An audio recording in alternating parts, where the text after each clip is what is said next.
everyone. This is Linda from Lilybug's Library. Welcome to my channel, or welcome back if you're been here before. So I've heard a lot of things lately about rereading books and how people find that comforting, and different reasons that they do it. At first, when I heard it, I confess I thought, I don't really do that. And then the more I thought about it, the more I realized, yeah, you do. The main difference is, I guess, that when I do it, it's usually quite a bit of time between one read and the next, but not always. So I did create a list of a few books that I have reread over the years, and thought I'd share them with you today. And maybe you can find something that's new to you, or maybe it reminds you of an old favorite that you want to reread again. So the first one is The Spoon Stealer. So it's by Leslie Crew, I think her name is, or Cruz. Um, she's a Canadian author, someone from Cape Breton, Nova Scotia. And I've read a few books of hers now, and I have to say, this one's my favorite. So it's about this woman, her name's Emmeline, and it starts out with her kind of going into the past a little bit. And you see how one of her brothers had ended up overseas during the war. They found out he was in a hospital over there, I think in London. And she was devastated by all of that, especially since no one in the family was, trying to get to him or help him or do any of those things. So she was probably about 17 or 18. Anyway, she took it upon herself and she went over there. But before she gets there, he actually passes away. So she has to deal with kind of all of that. She ends up staying in London. She meets people there. She gets a job there. She ends up staying there for quite some time. So it's not until she gets word that I think it's her mother that dies. I think her father maybe is already dead, or maybe he dies and then the mother dies. I don't remember now. But anyway, she has actually been left the family farm. So she ends up going back home, and it's the rest of it is the story of her kind of interacting with her relatives and, what happens with all of that. So the part that's in kind of it gets more into the present at that point. But she, as an older lady, she actually has a dog. The dog's name is, I wrote it down here, Vera. And some of the book is her talking to the dog, and the dog supposedly talking back. So, so it's back and forth with that. And I have to say, the dog is hilarious. Tends to say all the things, of course, that people think and don't say. And and so then it's her going through her family and helping them in the best way that she can. Sometimes she's a little bit in their face, but sometimes they need it. And as far as the spoon stealer part of it, she actually, I guess, collects stolen spoons. She will go to different places and she'll take a teaspoon to remember what was going on at that point. So there's a couple of ladies in town that are, her friends and that come for, tea and sandwiches and things. But at one point she meets at the library. They're kind of writing their memoir, so just how she starts thinking back in the past. And the person that's running this sees her take a teaspoon, and there's a big kerfuffle over that. But anyway, the whole thing is it's got a little bit of everything. It's very heartwarming. At times it's sad. Other times, you're giggling over it. So I don't know. I thought it was definitely something that's worth rereading. Now that one I have not reread yet, but it is one of the ones I would reread again. So, and once it hasn't been that long since I read it, so once a little more time passes and I kind of forget more of the story, that's usually when I bring it back out and think about rereading. If I already know everything that's going to happen and I already remember the whole story, then it's not as satisfying to me. So the next one is one called Anchored.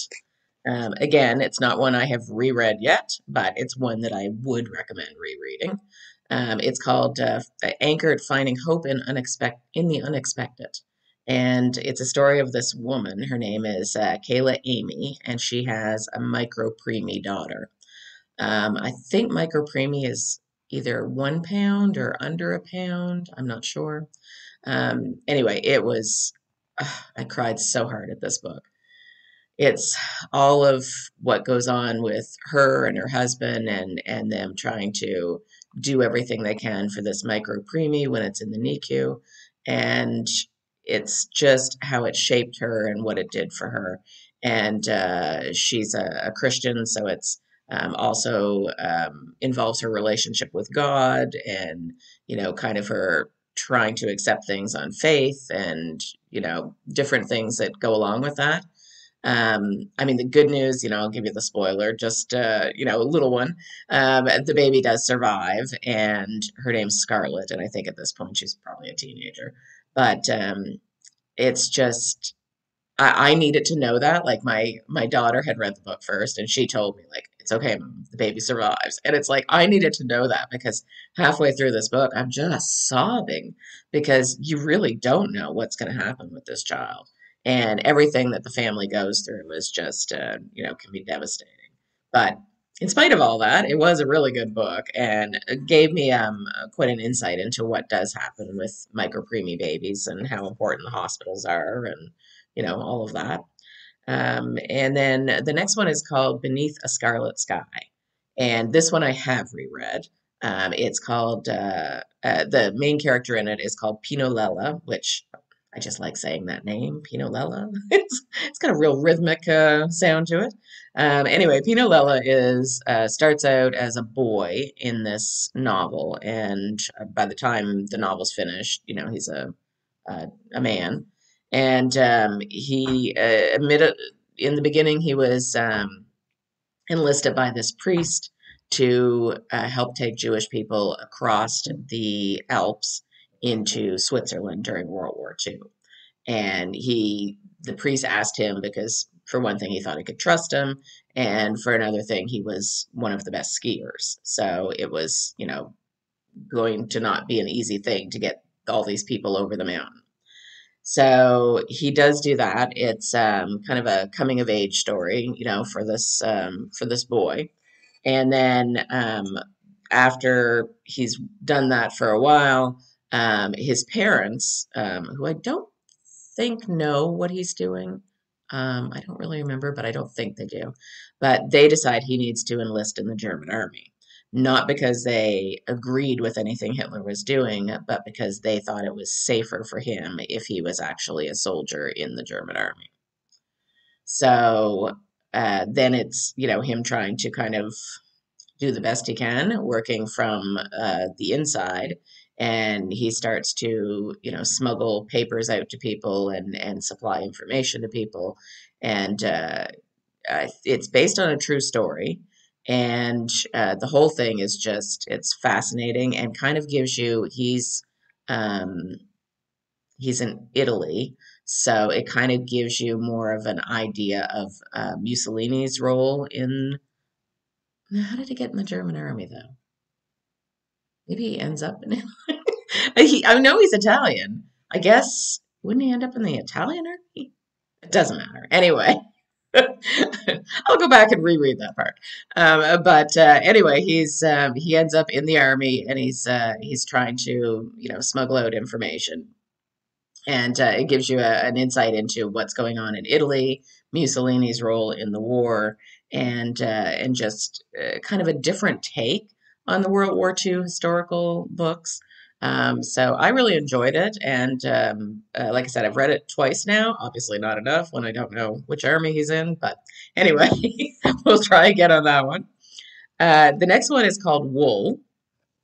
So Wool is part of, um, I call it the Silo series. I don't know what they call it, but there was, I think, about 6 different books in it. There's Wool and Dust and a bunch of other ones. It's all very post-apocalyptic. So it's these people who are living in a silo. It's got 144 floors in it, and they supposedly can't leave because it's toxic outside. There has been a, what on earth? That was weird. My camera just went off. Anyway, it's been hundreds of years, and no one has been outside of this silo. They say it's not safe to do that. So every so often, if someone kind of gets disgruntled and they start talking about they want to leave, they want to see for themselves, blah blah blah, they're sent outside to clean, because there's like a, I don't know, like a porthole thing in this one part of this silo, and the lens on it gets dirty. So they're sent outside to clean the lens. But it's a death sentence because once they go out, they don't come back.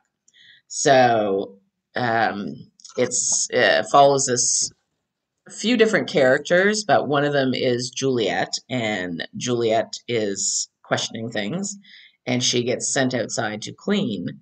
And usually, what they see is people die. You know, they go outside, they clean the lens, they see the bodies fall.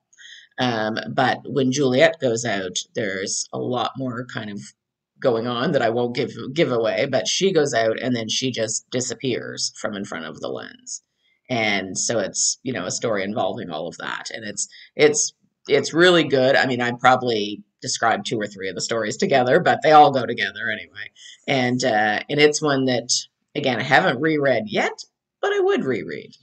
The next one is The House in the Cerulean Sea, which is certainly one that hasn't been out that long, and I actually have read it twice. Um, it's very uncomplicated. It's a very much a feel-good story, and we all need those at times. So it's about Linus Baker, and he belongs to this company who is in charge of children with magic and kind of keeping them in their place. So that's fine. He takes his job very seriously. He's a very serious man, and he likes things done a certain way. And he's, you know, he's one of those sort of characters, and really has nothing else in his life other than this job. And he even takes the rule book home, and reads it all the time, you know, so he doesn't get confused as to what his role is, and doesn't get too close to those children. So he ends up getting sent to this island to check on the headmaster there. His name is Arthur Parnassus, and he goes there to see that he is taking good care of these magical children, because these are some of the most magical, and that's why he's been put on this island. And there's concern that maybe he's not doing everything he's supposed to do, which I think is more or less keep them in control. So he goes to this island, and there's a lot of little cute bits to it. Like he gets very nervous about going there because he sees the papers that are on each child, like each file for each child, and one of them is considered the Antichrist, the actual Antichrist. And so he's scared to go there, and he's, you know, he's one of these men. He's sweating, and he's, you know, he's just getting ready to faint, and he just doesn't know what to do with himself. But he has to be there because extremely upper management tells him he does, which I get a kick out of every time I read it. The fact that they call them extremely upper management, and so he goes there and he discovers there's a lot more to the island than what he realized, and that you know, the children are in fact being taken care of. But it's you know, he finds because he's there. I think he's there. I'm not sure if it's just a month or maybe a few months, but he's there long enough that he really gets involved with these children, and develops a fondness for the man who is on the island. And, you know, it's very much a story of him getting to know these children. And yeah, I won't spoil it any more than that, but it's really good. It's, like I said, a nice, easy read, and something we quote a lot at home, and something that we really enjoyed. I read it first by myself, and then read it with wonderful husband, and we both thought it was terrific. So really like that one. Just a second, I have to get a drink of my coffee. All right, so the next one is The Daughter of Smoke and Bone. It's by Laini Taylor, and it was I think a three-part series. It was really good too. And when I was kind of scrolling through Goodreads to see like what books I have reread or what books I would reread, This one popped up, and I thought, okay, it's been long enough. I want to read this one again, because it's been quite a few years since we read it. But we really enjoyed it. It's about a 17-year-old girl named Karou, and she's an art student in Prague, and she lives with her father figure, I guess. He's not actually her father, but this father figure called Brimstone. And she is not totally human, and neither is Brimstone. Brimstone's, I guess, a demon.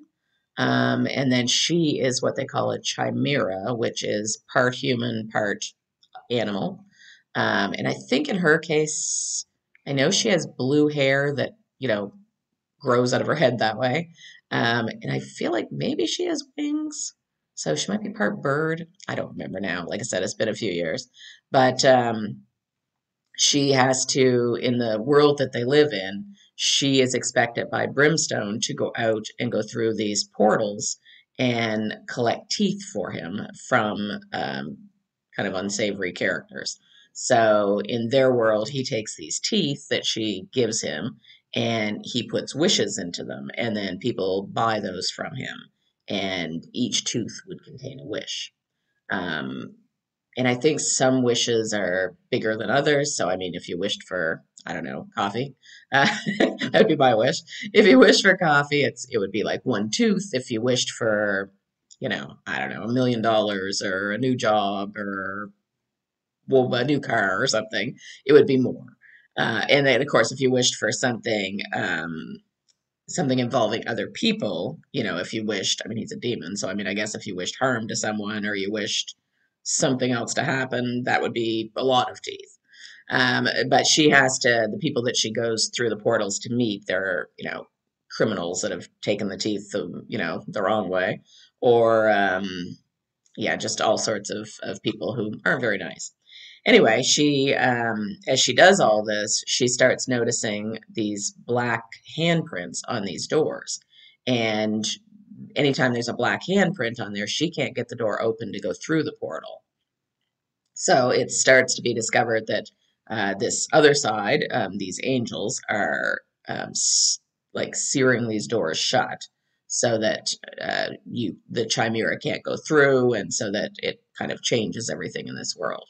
So anyway, it's all about her kind of figuring out who's responsible for doing this and figuring out how to, make sure she can return to Brimstone when she leaves. And but it's very good. The characters are excellent in it, and not super simple. So I like that. I like a complicated character that isn't, totally good or evil.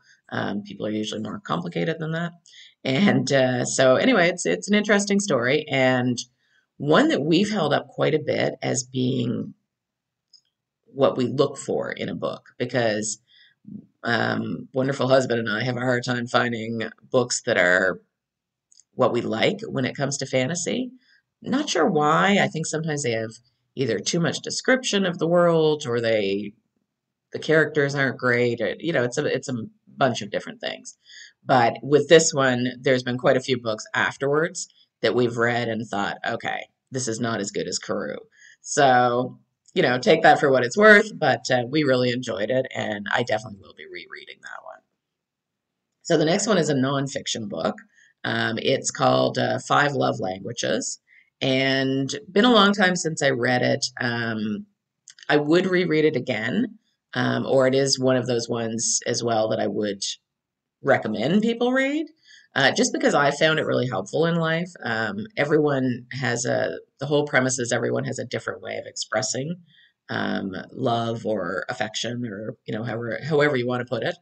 And there's, in the book, they talk about there being five love languages. And if you understand what a person's love language is, then it's easier for you to kind of know what they're telling you.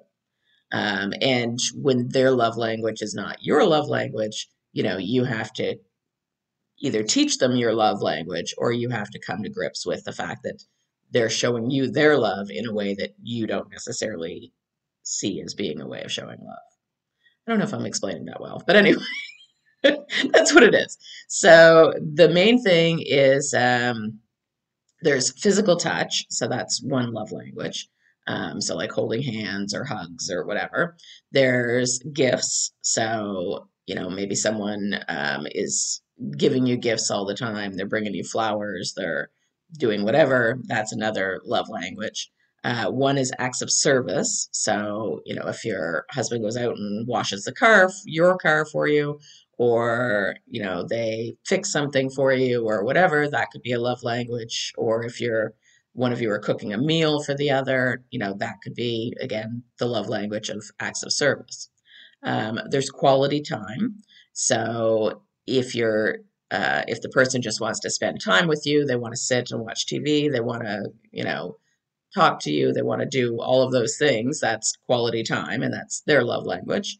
And the other one is words of affirmation. So if a person really wants to be praised for things that they did, they want to feel appreciated by hearing you say the words, then that's their love language. So again, it really helps you kind of reach out to the people that you do love and kind of express what they need.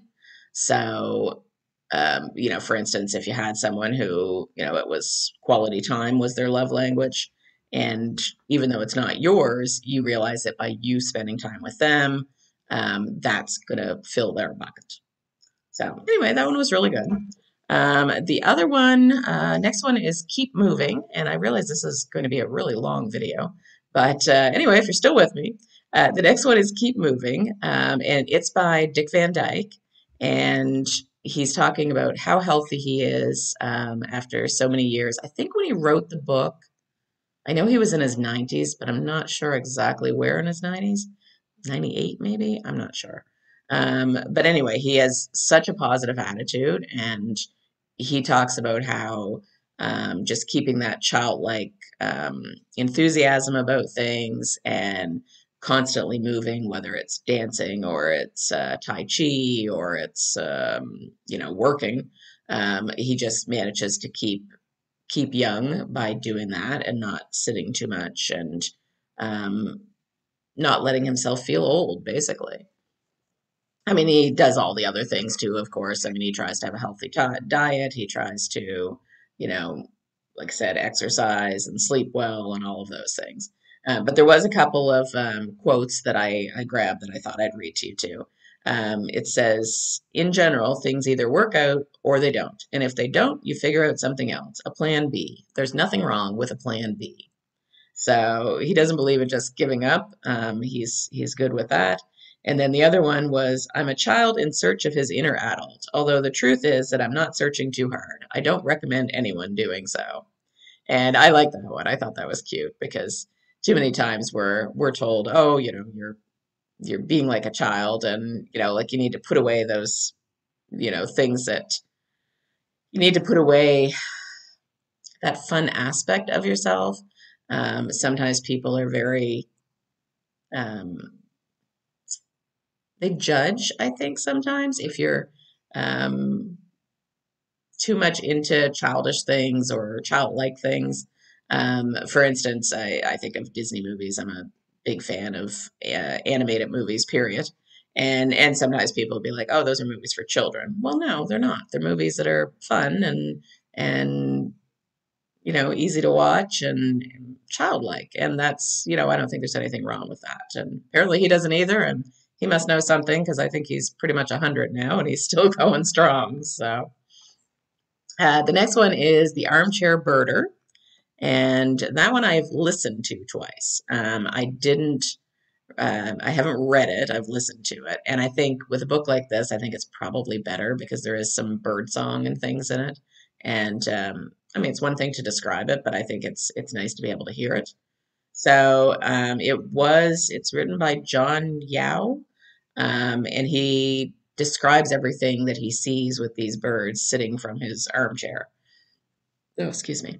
And he has lots of little stories and anecdotes and things and his observation of watching these birds. But the great thing is it's birds that birds that you understand, somewhat anyway. So it's like the real common birds, crows and blue jays and chickadees and cardinals. And there was a few more. There were some I didn't relate to just because of where I live in the world compared to where he lives, but a lot of them were very familiar. And a lot of things that I didn't know about birds, just different things that it's like, unless you're a real bird watcher, you may not be something that you ever came across. So one of the other things that I noticed when I was looking into this book more is he actually has a new book out now, which I haven't read, called The Armchair Birder Goes Coastal. So this is him. I mean, maybe he's moved to Florida or someplace. I don't know. But I guess this is all coastal birds that he's going to be talking about. So I thought, okay, I might get that one on Audible too and see what it's like. But I found it a very soothing book and just really liked hearing him tell the stories about the different birds. And he just has a really nice way about him. So I really enjoyed that one. Next one's a little newer. It's a man called Uv, or Uv, I don't know. I think it's Uv. Anyway, it's uh, popular these days. I've also watched the movie A Man Called Otto, which is the American version of it. And I pretty much would watch anything with Tom Hanks, I'll be honest. I just think he's a really good actor. But anyway, when I first started the book, I wasn't so sure I would like it because the character, if you've read the book, the character is very grumpy and just kind of feels like this nasty old man, and you think, oh, no, don't know if I want to read this. But as the book goes on, you realize that there's more going on than that, and that he has his reasons. So I know some people, it's another one of those books that people either love or hate, but I really enjoyed it and have read it a couple of times now and watched the movie. And that's there were parts of it that kind of made me laugh. There were other parts where it was, very sad. But it has a nice ending, and yeah, I really enjoyed it and definitely would recommend that one. The next one is called Prophet. It's by, I probably am going to say this wrong, but Khalil Gibran.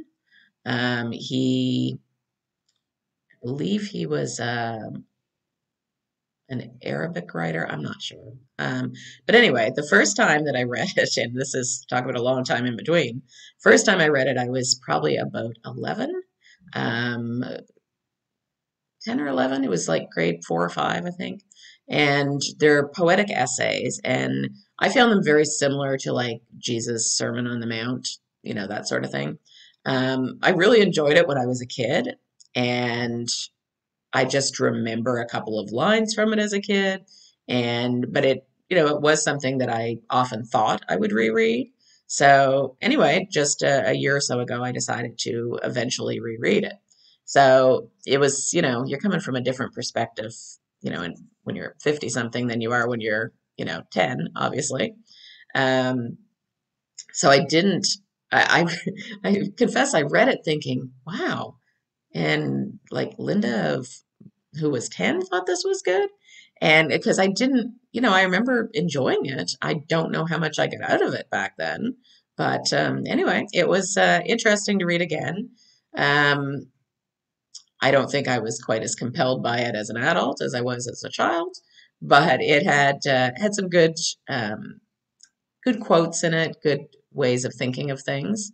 My favorite is it says, "And forget not that the earth delights to feel your bare feet, and the winds long to play in your hair." So I think that was one of my favorite lines from it. There was another one. It says, "You have been told that even like a chain, you are as weak as your weakest link. But this is but half the truth. You are also as strong as your strongest link.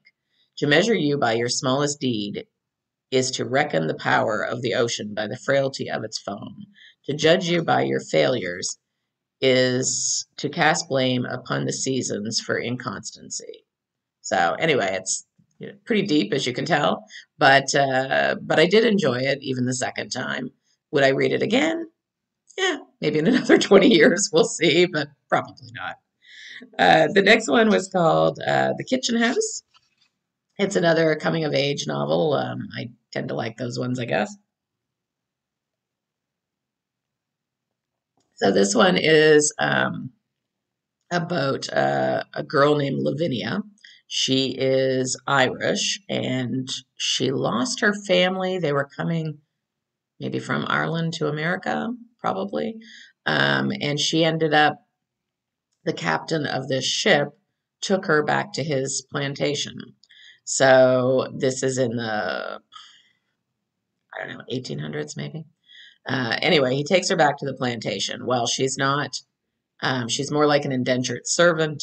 You know, she may be white, but he doesn't want her living with his family, that, you know, she's not um, their class, he figures. So she ends up going to live in the kitchen house, which is where the female black slaves live that he has on his plantation. And she grows up there, and those people become her family. She doesn't know anybody else. She kind of remembers that she has a brother, but you know, she was pretty young, and so she cries a lot in the beginning, and they're very comforting, and they care for her, and she really, they really become her family, and she really doesn't want anyone else. But this captain has other ideas. And so he decides as she gets older that she's going to have to, you know, take her place among people who are white and live a different sort of life. And she does not want that. And so it's kind of a struggle between all of that. I mean, she can't really say no, but at the same time, that's not what she wants. She's happy where she is. But the rest of it is about like the plantation life and the way that the people are treated. The captain is very much hands off. I don't know. I'm not sure how I describe him. Neglectful at the least. He lets this overseer run everything, and the man's cruel and horrible, um, and he just seems to be very hands off with everything, including his own son, who, you know, ends up growing up to be more like the overseer than his father.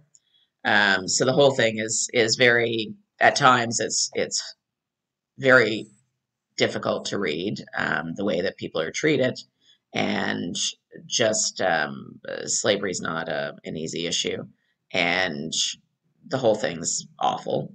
But it does have a first person perspective. Part of it is Lavinia, who is talking about the family and what she sees and what's happening. Part of it is from one of the female slaves' perspective. Her name is Belle, and it's her trying to navigate things with that plantation life, and not be hurt and not let the people that she loves be hurt. And anyway, it's there's too much involved and too many things to be able to explain it better than that, but it is definitely worth a read. Now, we did read it for book club once, at my recommendation, and some of my friends found it a little slow. So I didn't, but it's a good read, and there's a second one. Can't remember what it's called.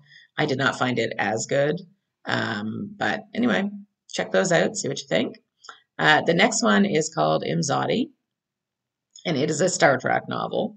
I read it probably in my 20s, and then reread it again a few years ago. The reread was not as good as the first time around, and that's why I don't always like rereading books, because if you really like a book, I find it stays with you, and you have that warm spot in your heart for it. And sometimes you reread it and you think, what did I see in this?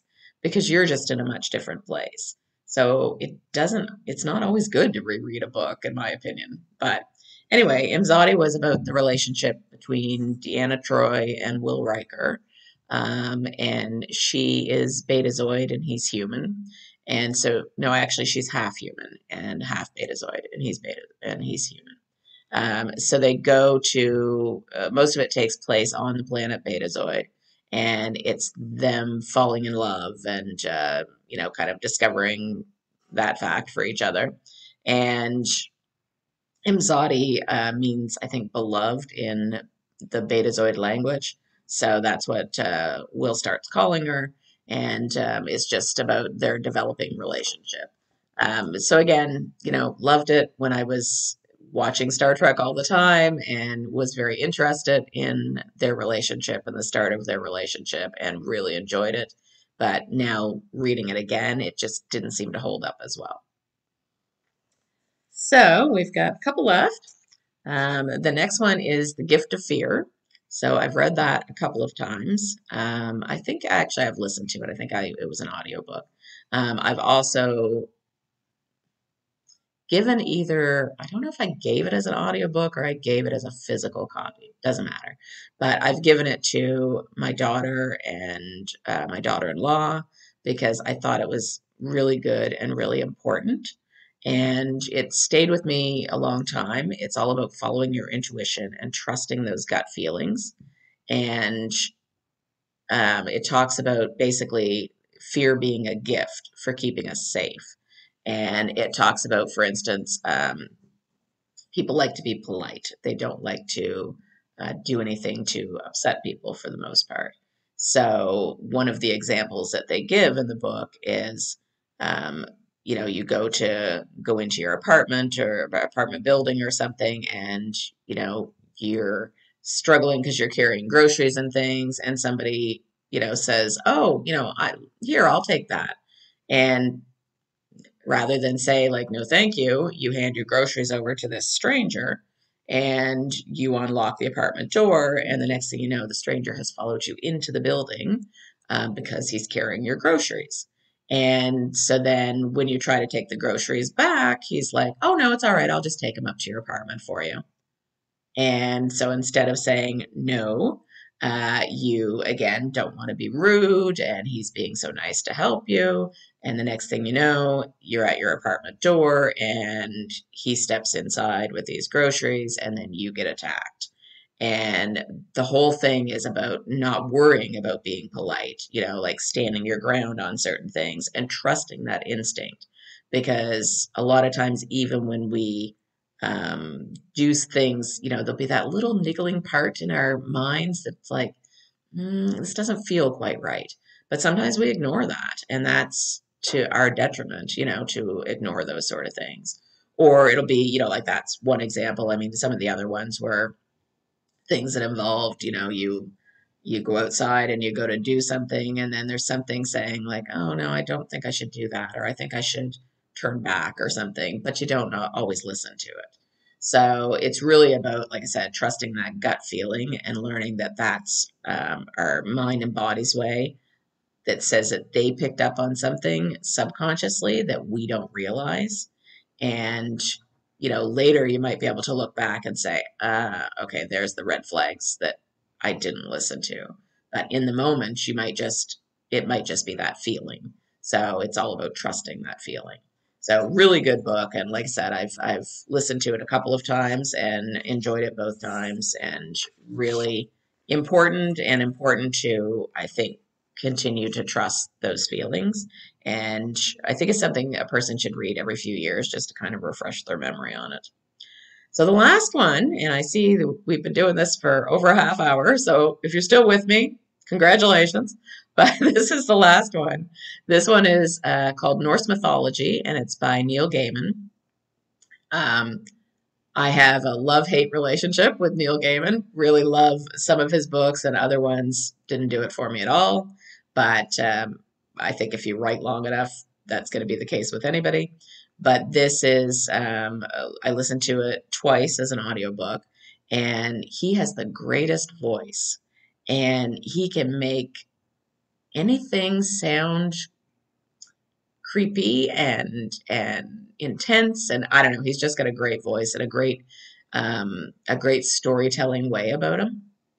So this one was really good. It was uh, basically his spin on the Norse myths. So a lot of things about Odin and Thor and Loki, and he puts his own spin on it, and it was filled with so many stories. I feel like I could listen to it another two or three times just to try and get them cemented in my head, because you remember two or three, but then, when you start thinking, it's like, oh, I know there was a whole bunch more that I've forgotten, and but it was really good. And he has another book too that I forgot until just this moment. But there's another one that I've listened to a couple of times on Audible as well, and it's called Neverwhere, and that one's really good too. And the character in it, I think his name is Richard. Um, he is a character very much like Linus Baker in The House in the Cerulean Sea. He's very buttoned up, and he's very much, a person who takes care of those rules, and and then all of a sudden he finds himself dealing with people um, who aren't really there, he thinks. And other people can't necessarily see them, but they have to do with what they call London Underground. So if you've ever watched Stranger Things, it's like this whole other world that's underneath his world. And so it's very much him dealing with that and coming to terms with that, because he's supposed to be, it turns out they are kind of seeing him as saving things, and that's not who he is at all. So anyway, it's very much his experiences down there. So that's another Neil Gaiman one that I would highly recommend. So here we are. We've come to the end of that. I am at the end of my coffee. And so that's it for today. It's a semi-sunny day out there. So I'm going to get out today and try to get some walking in, and do a few things around the house. It was a really long week, so I just need to kind of relax and chill and see what the day brings. So I hope it brings sunshine for everyone, and I hope you have a great day. All right, bye-bye.